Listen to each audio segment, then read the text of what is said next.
Africa Content TV.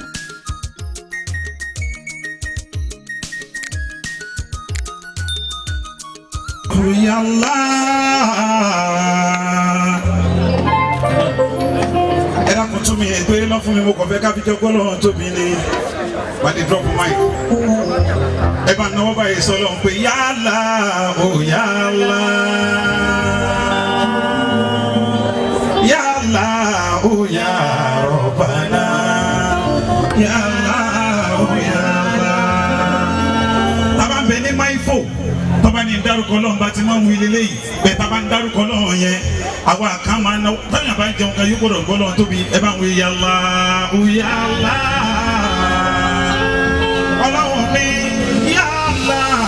ó yálà yálà ó yá Rabbana yálà ó yálà. Waqaftu ala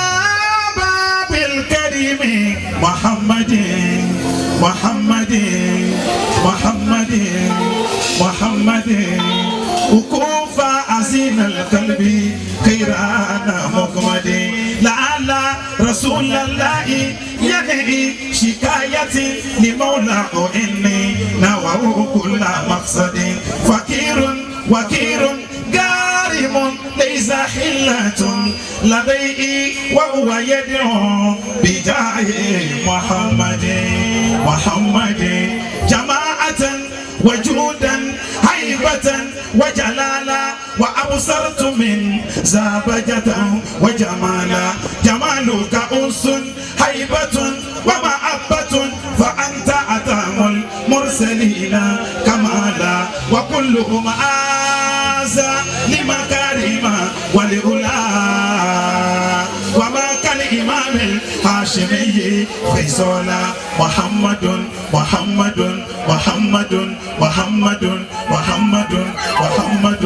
محمد يا خير الأنام وسيلتي أباك إلهي ما يفوت مقولا وأنت وأبد البدع والزهد فانتهى إليك قديم رغمك ونالا وأنك خير العالمين وسيلتي منيل لدى اليوم رهيبي نوى آمن أميسا أتما تميسا وكان له قويا عزيزا وكان له قويا عزيزا وتديه أما شيكانه أما داتي